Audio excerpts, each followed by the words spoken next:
사도행전 13장 1절에서 3절까지의 말씀을 오늘은 살펴볼 것입니다.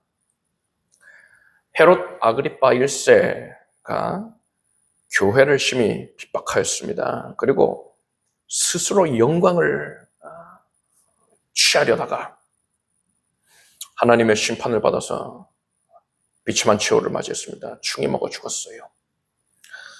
안디옥 교회의 성도들은 흉년으로 인해 큰 고통을 당하고 있었던 예루살렘 교회 성도들을 돕기 위해서 구제 헌금을 모았습니다. 바나바와 사울, 이제 훗날에 사도 바울이 되는 거죠. 이 사울이 예루살렘을 방문해서 구제 헌금을 전달하였습니다. 예루살렘에 있었던 바나바의 조카인 마가를 데리고서 그리고 안디옥으로 돌아왔습니다. 이 마가가 나중에 아주 중요한 역할을 하죠. 이 마가가 나중에 성장해서 또 사도성을 인정받고 마가복음을 기록하게 된단 말입니다. 바나바의 조카입니다. 자, 1절 말씀을 13장 1절 말씀을 우리가 함께 읽겠습니다. 안디옥 교회에 선지자들과 교사들이 있으니 곧 바나바와 니게르라 하는 시므온과 구레네 사람 루기오와 분봉왕 헤롯의 젖동생 마나엔과 및 사울이라. 이 1절에는 안디옥 교회의 지도자들의 명단이 나옵니다. 그들은 선지자라 불리기도 했고 또 교사라고 불리기도 했습니다. 5명이 언급이 됐어요. 첫째는 바나바, 둘째는 시므온, 셋째는 루기오, 넷째는 마나엔, 다섯째는 사울입니다. 바나바가 제일 먼저 언급이 된 것은 이 안디옥 교회의 담임 목회자였기 때문입니다. 예루살렘 공회, 그러니까 사도들의 모임에서 안디옥 교회의 담임 목회자로 바나바를 파송하였기 때문에 성도들만 있는 교회였는데 그곳에 이제 바나바를 파송한 것이죠. 그래서 담임 목회를 했단 말입니다. 그렇기 때문에 가장 먼저 언급되는 게 맞고요. 특이한 게 사울의 경우에는, 사도 바울의 경우에는 마지막 번째, 5번째로 언급이 되고 있단 말입니다. 이 사울이 이 5명 중에 가장 늦게 안디옥 교회에 합류하지 않았습니까? 그래서 이 당시만 하더라도 성도들에게 인지도면이라든가 아니면 이 영향력이 가장 낮았기 때문일 것이다, 이렇게 추측할 수가 있습니다. 그리고 두 번째로 언급된 사람은 시므온인데 니게르라 하는 시므온이라고 했습니다. 니게르는 검다 라는 뜻이에요. 그래서 뭐 니그로 이런 식으로 또 다른 언어로도 표현되지 않습니까? 이 시므온은 흑인이었던 거예요. 로마 시대에 워낙에 그 영토가 제국이 넓었어요. 유럽과 또 중동 지역과 또 아프리카까지, 북아프리카 지역까지 섭렵하고 있었단 말입니다. 근데 흑인이라 하면 이제 북아프리카 지역의 백성들을 말하죠. 그 중에서도 구브로 지역에서 온 사람들이 또 로마 지역에서, 로마 전 제국에서 왕성하게 활동했다는 것을 우리가 확인할 수 있습니다. 그러니까 흑인 하면은 구브로 출신일 가능성이 상당히 높다 할 수 있는 거죠. 그런데 이 니게르라 하는 시므온, 이 사람도 이제 흑인이었으니까는 구브로 출신이지 않았을까라고 우리가 그렇게 또 추측하는 게 어렵지 않단 말입니다. 여러분, 구브로 출신 시므온은요, 시몬입니다. 시몬이라고도 표현하고 시므온이라고도 표현해요. 자, 구브로 출신, 구레네 지역, 구브로는 우리가 다음 주에 살펴볼 내용인데 제가 그 말씀 묵상하다가 계속 구브로라고 했는데 정정하겠습니다. 구레네예요, 구레네. 구브로는 우리가 다음 주에 살펴볼 사이프러스 섬이 구브로고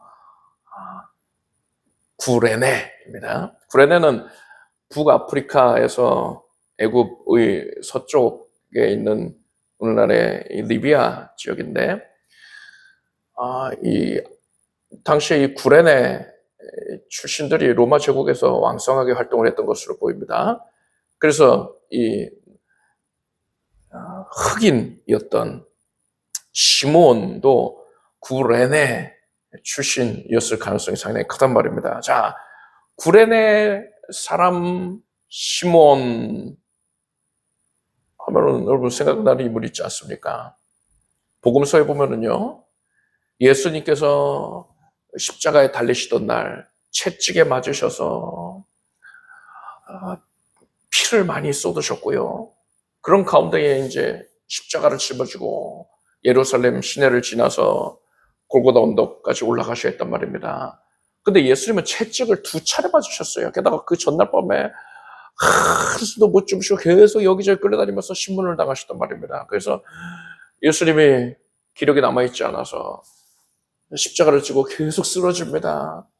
다른 2 강도들은 채찍이 한 차례만 맞았기 때문에 체력이 있어서 골고다에 벌써 도착을 했는데 예수님은 계속 쓰러지는 거예요. 이러다가 오전 9시에 처형을 시작할 수가 없습니다.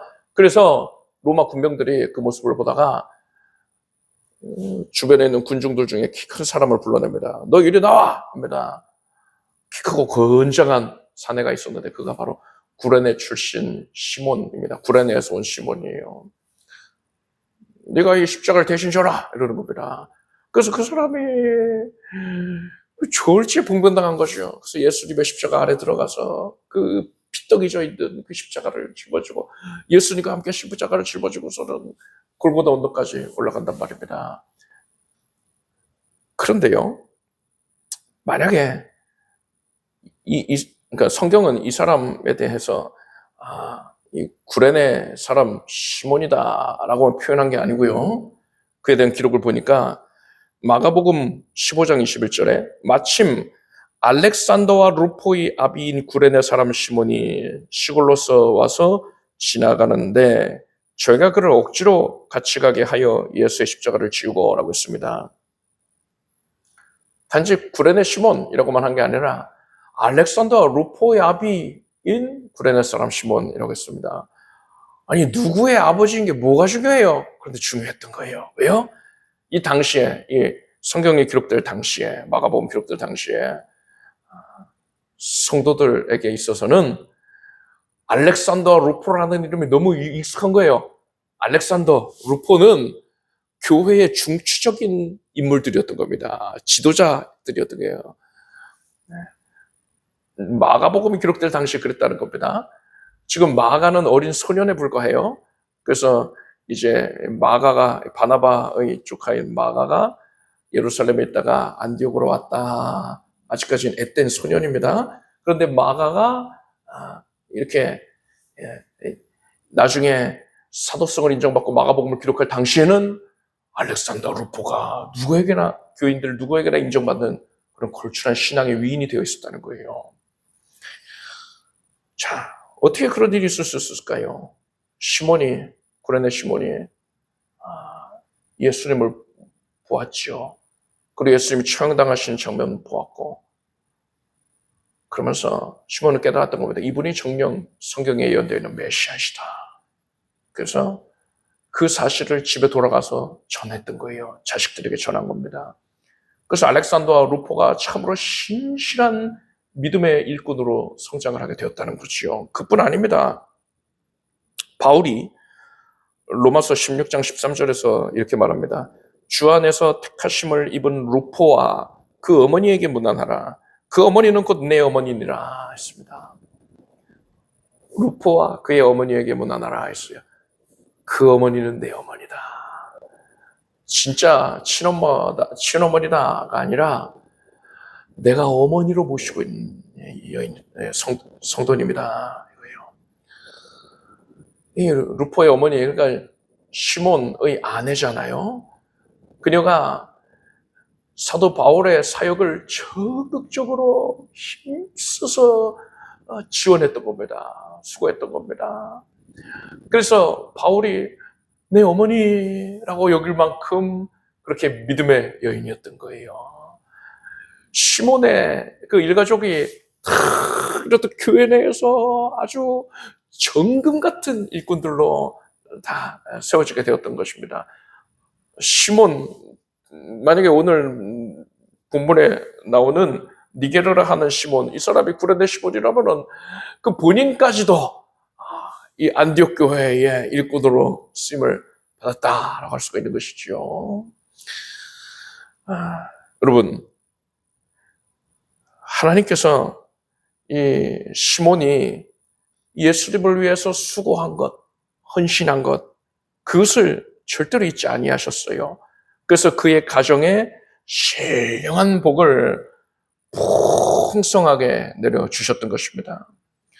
여러분은 교회에서 헌신해달라, 봉사해달라, 수고해달라, 이러한 권유를 받게 될 때에 그것을 왜 그런 거 나한테 부담스럽게 그런 일을 부탁하느냐, 왜 교회에서는 그러한 명령을 하느냐 이렇게 여길 것이 아니라 하나님께서 지금 나에게도 시몬에게 그리 하셨듯이 큰 은혜를 내리시려고 헌신할 기회를 주신 것이구나 이렇게 아시기를 바랍니다.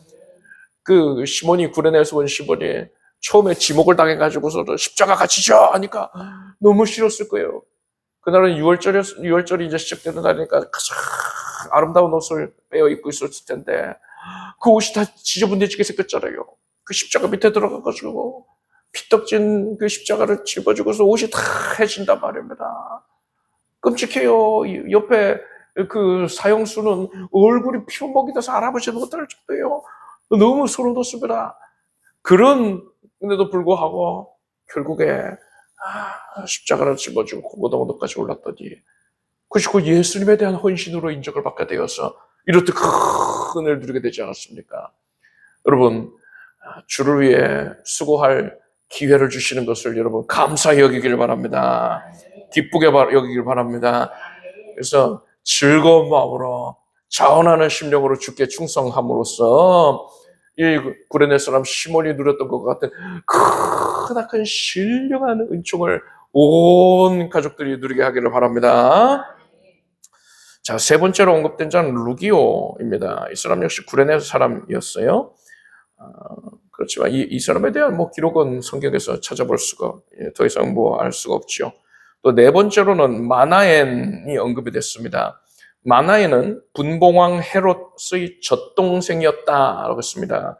젖동생이 무엇이냐? 친동생은 아니에요. 그렇지만 한 젖을 먹고 컸다는 겁니다. 그래서 나이도 어리기 때문에 한 젖을 먹고 큰 동생으로 여기는 자가 젖동생입니다. 어떻게 그런 일이 있을 수 있습니까? 마나엔의 어머니가 분봉왕 헤롯의 유모였던 거예요. 그래서 이 헤롯과 마나엔 모두 이 마나엔의 어머니의 젖을 먹고 컸던 겁니다. 그 어머니에게 또 교육을 받았던 것이고요. 그래서 분봉왕 헤롯이나 이 마나엔은 비슷한 환경에서 성장을 했던 거예요. 그리고 둘이 굉장히 막역한 사이겠지요. 굉장히 친했을 겁니다. 그런데 이후에 이제 어떻게 됩니까? 분봉왕 헤롯은 세례 요한의 목을 뱁니다.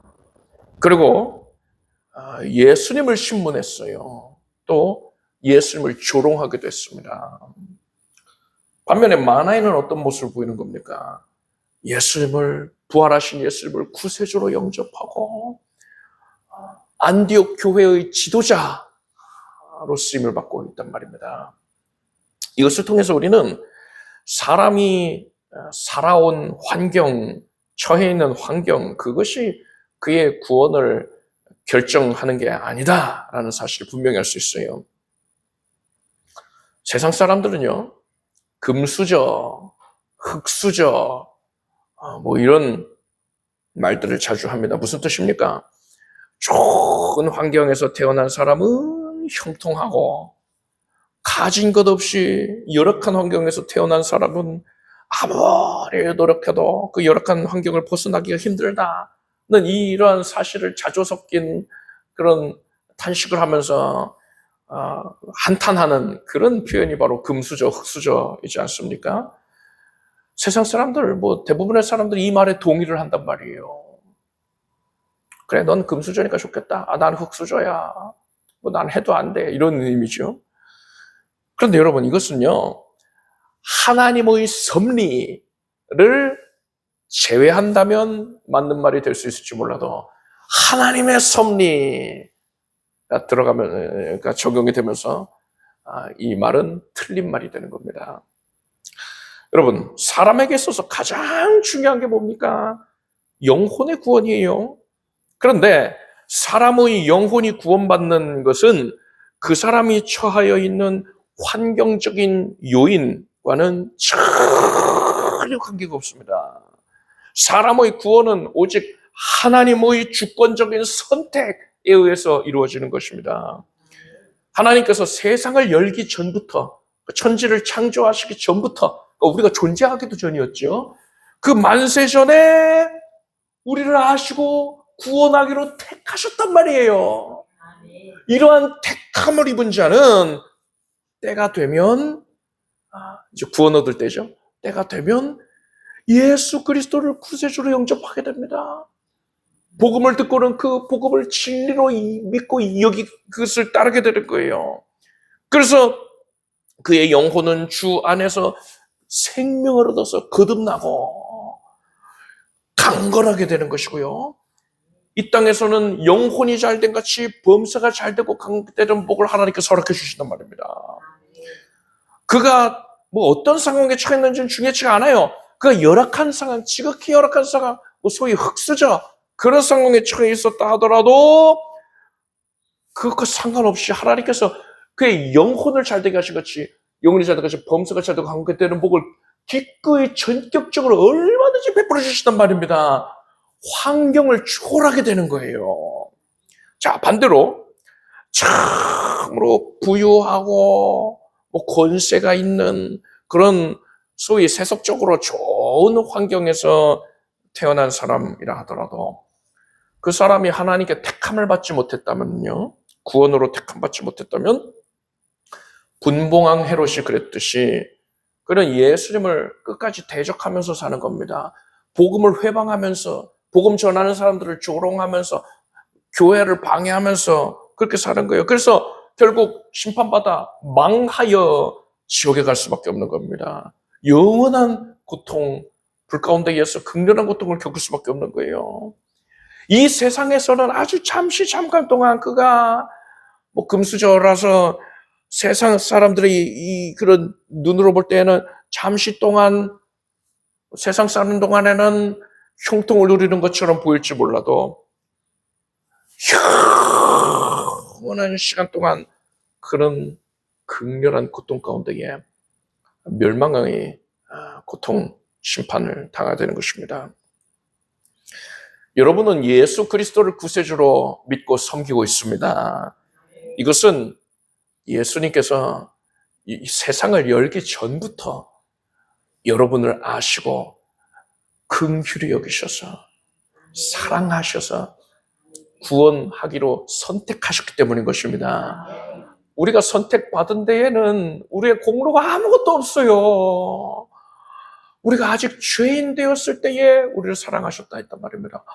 아무런 잘한 게 없는데, 아무런 이쁨 받을 만한 모습이 하나도 없는데, 그 지옥에서 고통당하게 받다가 그 무서워하는 사람들 중에 나를 웬 말인지 왜 그랬는지 선택해 주셨단 말이에요.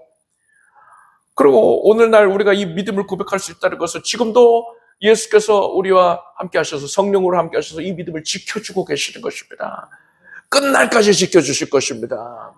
그래서 천국에 입성하게 주신단 말입니다. 여러분, 이러한 하나님의 은혜, 예수 그리스도의 주권적인 은혜, 이것을 여러분 감사하기를 바랍니다. 이 은혜를 받은 자는 금수저든 흙수저든 상관없다는 사실을 아십시오.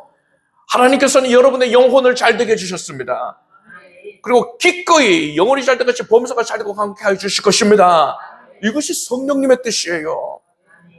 요한 사도가 살아가는 자여 내 영혼이 잘 되같이 범사가 잘 되고 함께 되기를 내가 원하노라 했는데, 이것은 요한의 개인의 생각이 아니라 그를 통하여서 성령께서 성령의 뜻을 밝히신 것이란 말입니다. 하나님께서는 여러분이 영혼 잘 된 것처럼 범사가 잘 되고 함께 되는 것을 원하십니다. 그것을 이루어 주실 것입니다. 그러니 금수저든 은수저든 흙수저든 그런 생각에 사로잡히지 말고, 그런 환경적인 요인에 얽매이지 말고, 하나님께서 그 모든 환경을 초월하여 역사하실 것을 기대하시길 바랍니다. 그러한 은혜를 받아 누리길 바랍니다. 2절과 3절을 우리가 함께 읽겠습니다. 주를 섬겨 금식할 때에 성령이 가라사대 내가 불러 시키는 일을 위하여 바나바와 사울을 따로 세우라 하시니 이에 금식하며 기도하고 두 사람에게 안수하여 보내니라. 안디옥 교회의 지도자들이 주를 섬겨 금식할 때에 성령님께서 바나바와 사울을 따로 세우라. 그러니까 지금 안디옥 교회에서 분리를 시켜서 복음 전도에 매진하게 해라 하신 거예요. 그래서 이 지도자들이 금식하며 기도하고 이 두 사람에게 안수를 하여서 그들을 선교사로 파송했습니다. 안디옥 교회에서만 머물지 아니하고 안디옥 교회를 벗어나서 이제는 복음을 전하는 일을 감당케 한 것입니다. 이러한 말씀에서 2절과 3절의 말씀에서 금식하였다라는 말이 반복이 되고 있습니다. 하나님을 기쁘시게 해드리기 위해서 이 지도자들이요, 그러니까 신실한 성도들을 얘기하는 거죠. 그들이 하나님을 기쁘시게 해드리기 위해서 또 하나님의 뜻을 깨닫기 위해서 금식하였고요. 또 하나님이 맡기신 그 사명, 복음 전하는 사명을 잘 감당할 수 있기 위하여서 성령의 기름 부음을 구하면서 금식을 했단 말입니다. 그래서 우리가 금식에 대해서 잘 이해하고 있어야 됩니다. 금식은 참으로 영적으로 대단히 유익한 것입니다. 그런데 잘못된 인식을 가지고 있으면 오히려 해가 될 수도 있어요. 금식이라는 것은 음식을 섭취하지 않는 것이지요. 음식을 섭취한다는 것은 사람의 생존을 위해서 가장 기본적인 부분이다라고 할 수 있습니다. 그런데 그렇게 가장 기본적인 것을 금한다라는 것은 그만큼 절박하다는 거예요. 하나님 앞에서 그러한 절박함을 표현하는 것입니다. 그래서 죄의 문제로 애통해하고 있을 때에 금식을 하면서 기도를 한다는 것은, 하나님, 내가 이렇게 이 생명 유지를 위해서 가장 중요한 음식 먹는 것까지 금할 정도로 내가 죄의 문제에 용서받기를, 해결받기를 그렇게 간절히 그런 심령으로 구합니다. 이 모습을 보여드리는 거예요. 그리고 또한 생명과 직결된 것을 내려놓는 것 아닙니까? 그러니까 생명을 내려놓는 거예요. 하나님 앞에서. 사람이 자기 생명을 가장 중히 여길진데 그 생명까지도 하나님께 내려놓고 맡기는 겁니다. 모든 것의 주권이 하나님께 있습니다. 나의 삶의 주인은 하나님이십니다. 생사화복을 하나님이 주관하십니다 하고 하나님께 맡겨드리는 그런 의지하는 마음, 또한 하나님을 높이고 나의 본분을 알고 나를 낮추는 겸손한 마음을 표현하는 겁니다. 그러니까 극단적으로 지극히 절박하게 나를 낮추고 하나님을 높여드리는 그런 표현이라고 할 수가 있는 것이죠. 그런데 유대인들은요, 종종 이런 목적에서, 지금 살펴본 이런 거룩한 목적에서 금식을 행한 것이 아니라 내가 종교적으로 참으로 경건한 사람이다, 거룩한 사람이다 라는 것을 드러내기 위해서 금식을 하곤 하였습니다.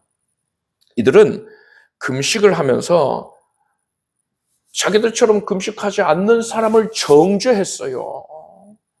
그리고 자신들이 금식하지 아니하는 다른 사람보다 더 의롭다, 경건하다 이렇게 자부했습니다. 복음서를 보면 예수께서 이런 자들의 교만을 가증히 여기시고 책망하시는 내용들을 볼 수가 있습니다. 금식을 아무리 열심히 한다 해도요, 이렇게 마음가짐이 잘못되어 있으면은 하나님께 하나도 인정받지 못하는 겁니다. 오히려 건강만 해치는 거죠.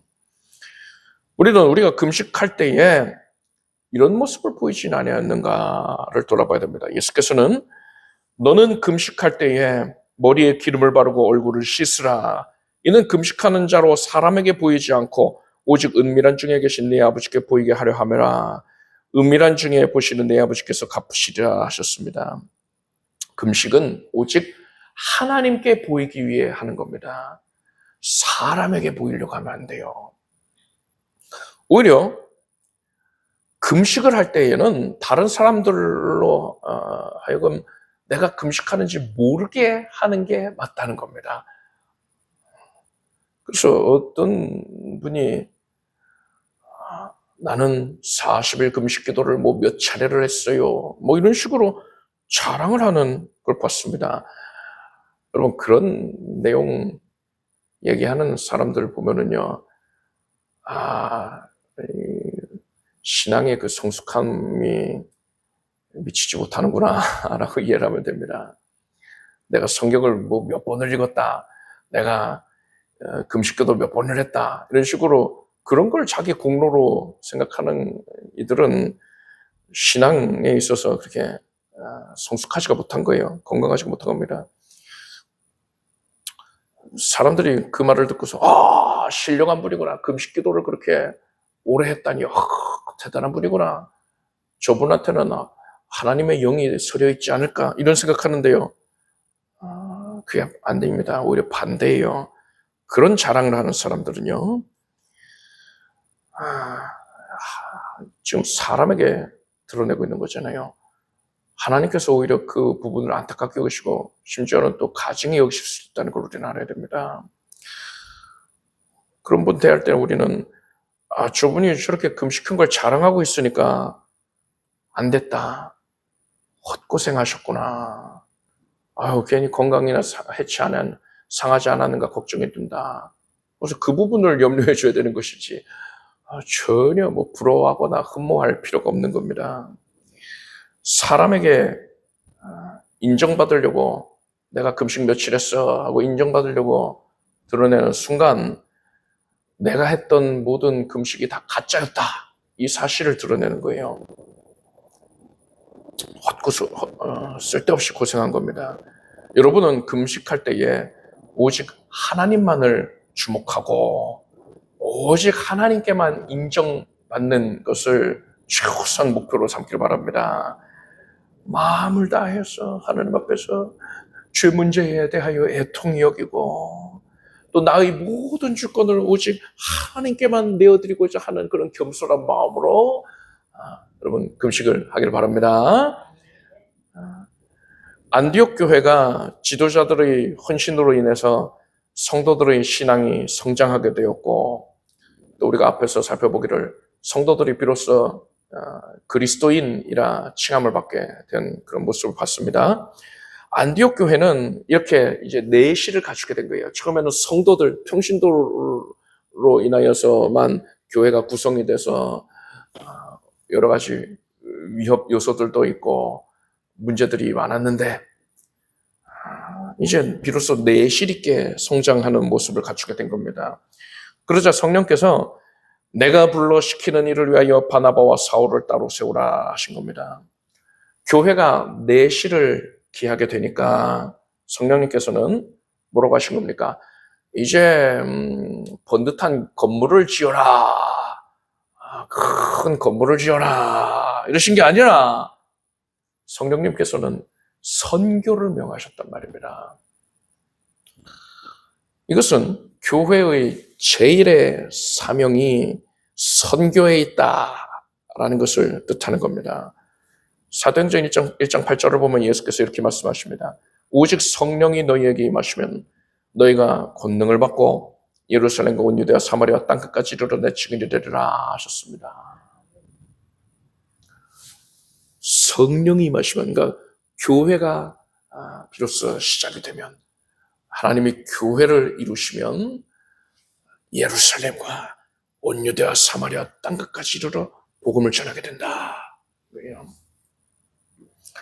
따라서 여러분, 성령께서는 이러한 하나님의 뜻, 복음을 전하는 사명을 감당케, 교회로 하여금 감당케 하는 이러한 하나님의 뜻을 이루시기 위해서 교회에 역사하십니다.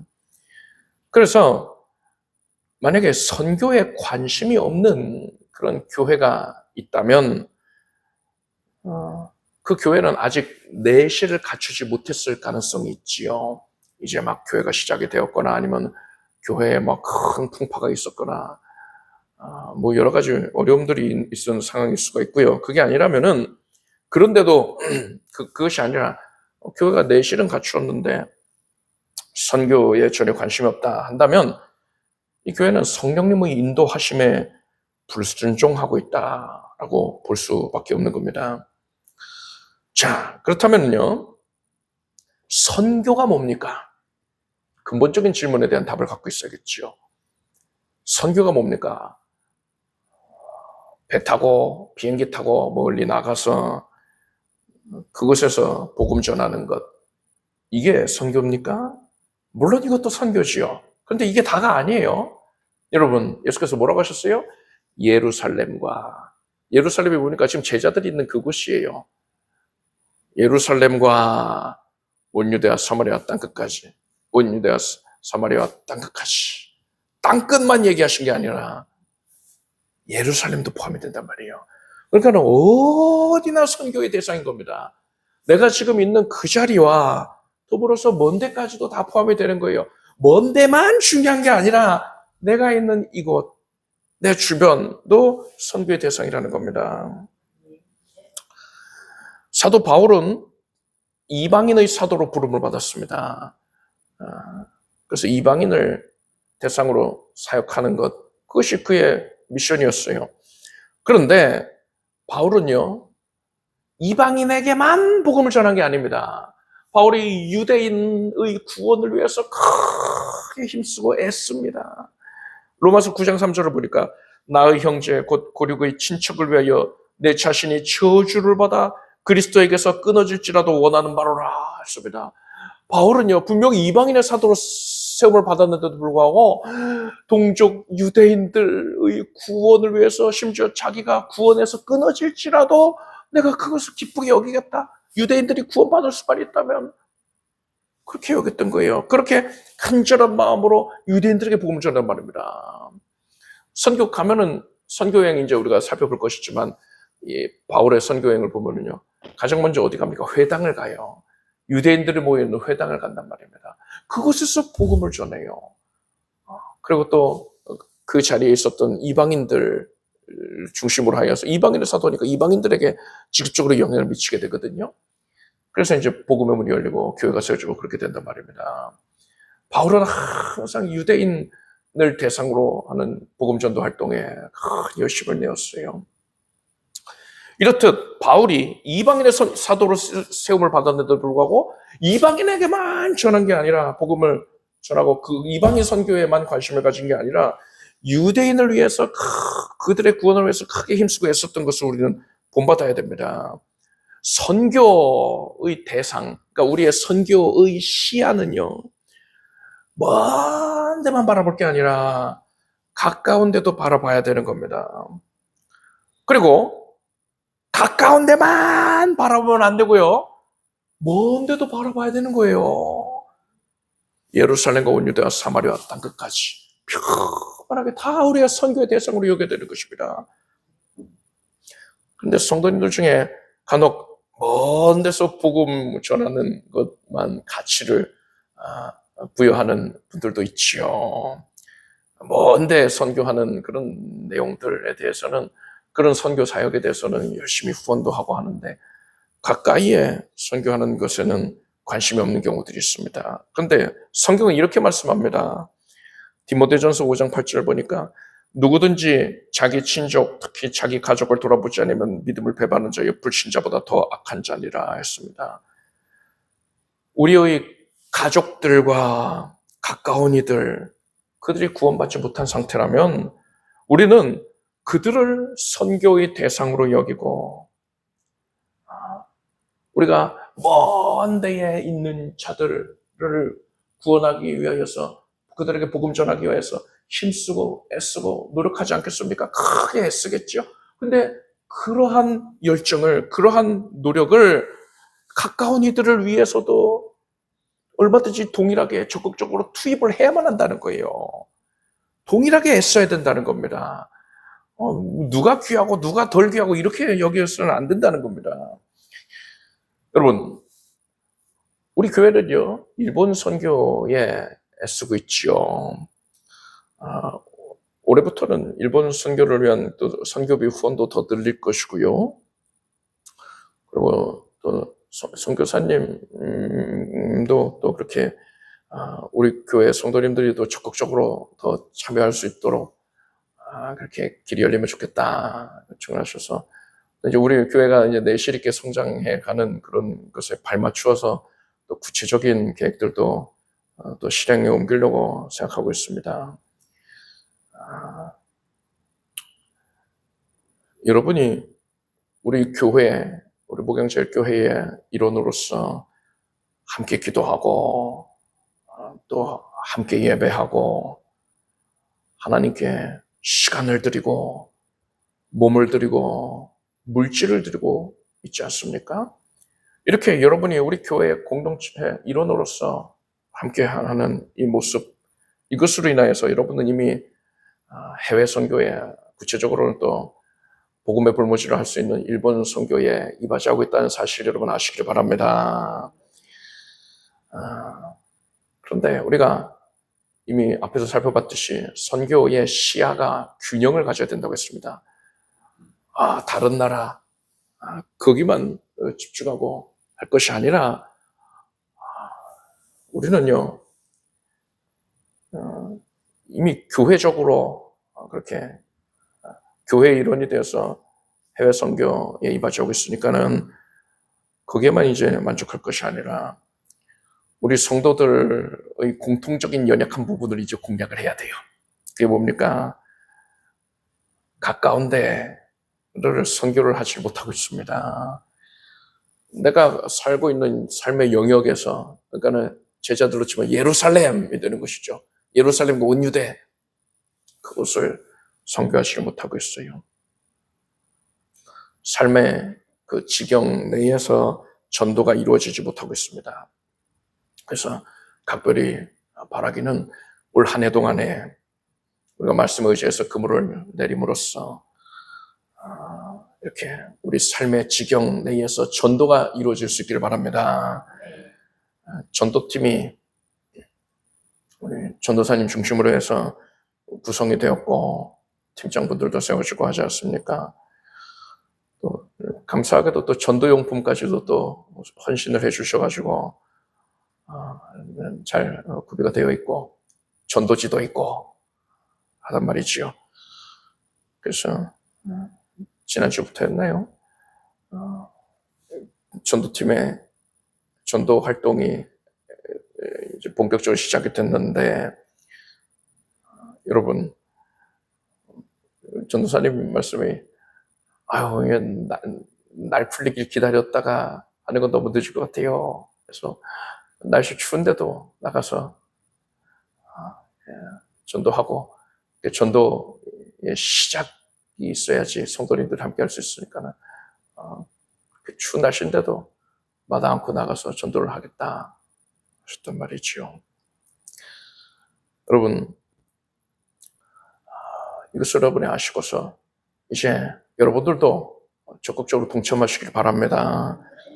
지금은 전도용품으로 수세미가 준비되어 있는데요. 뭐 나중에는 또 수세미 다 떨어지면은 다른 것도 준비를 해야겠지요. 제 아내 보니까는 어딜 갔든지 그 수세미 포장된 거 갖고 다니면서 거기 전도지 넣어가지고서는요. 그 나눠주면서 또 전도를 하더라고요. 며칠 전에 이제 미용실에서 아이들 머리 깎이고서는 계산하면서 수세미를 내밀면서 전도를 하는데 그렇게 좋아하더란 말입니다. 받으신 분이.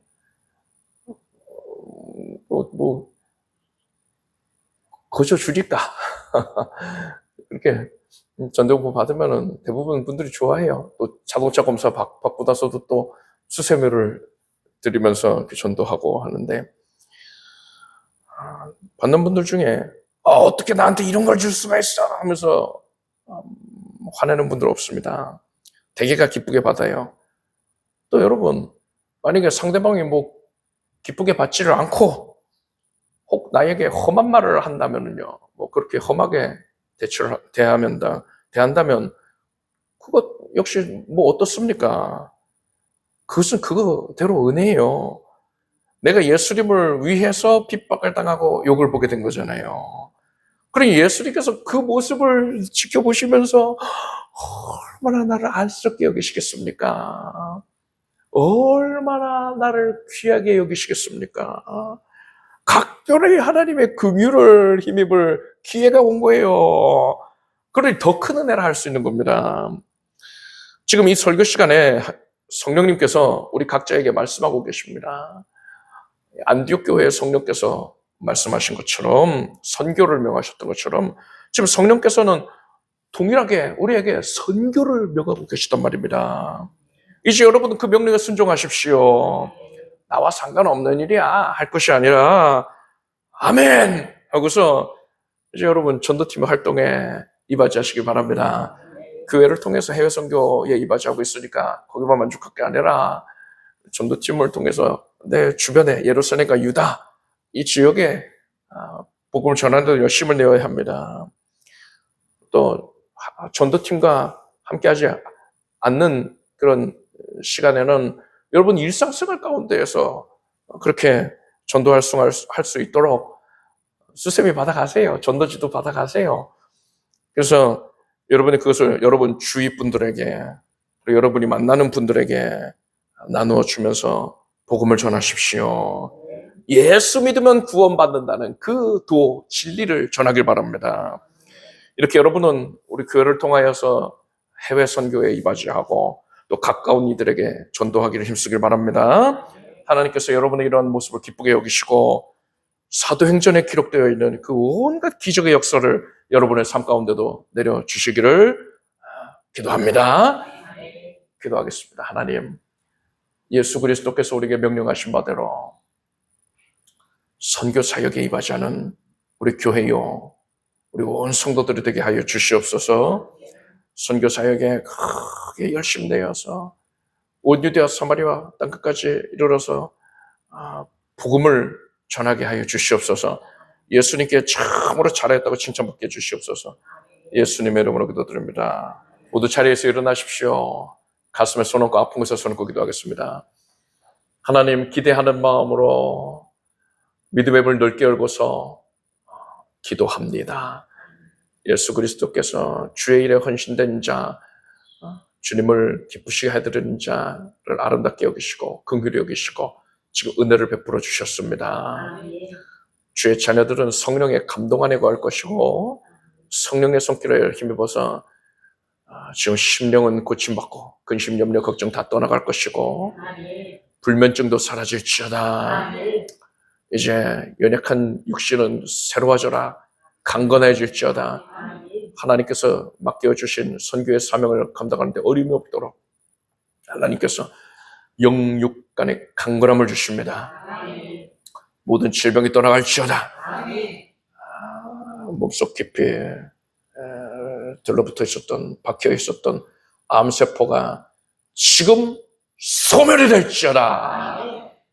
예수 이름으로 깨끗해지고 생명으로 충만해지고 다시는 재발이 되지 아니할지어다. 하나님께서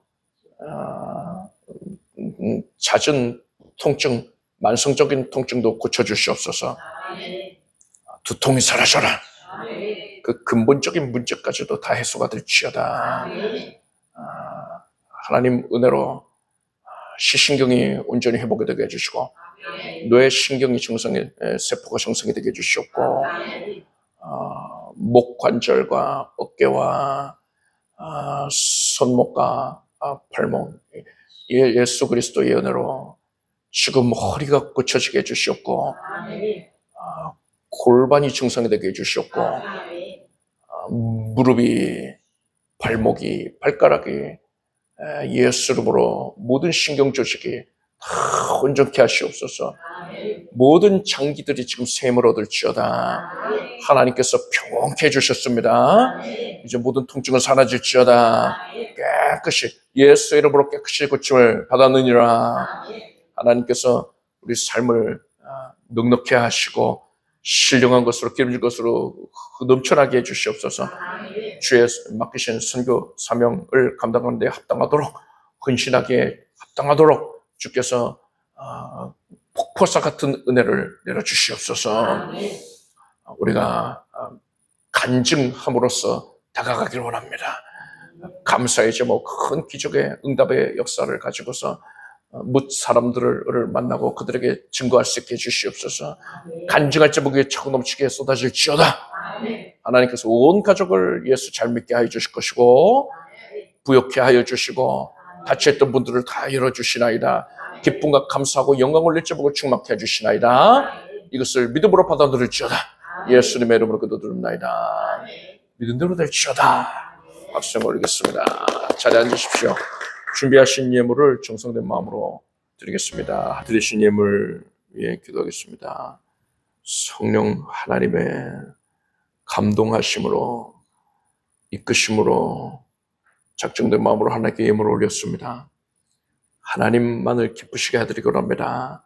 하나님께서 주의 백성들을 아름답다 인정해 주셨고 삶 가운데에 신령한 은혜와 기름진 것들이 풍족히 넘쳐나게 해주시옵소서. 예수님의 이름으로 기도드립나이다. 우리 주 예수 그리스도의 무한하신 은혜와 하나님 아버지의 사랑과 성령님의 교통하심이 수예배에 함께한 살아가는 성도들 위해 영원히 함께 오시기를 축원합니다.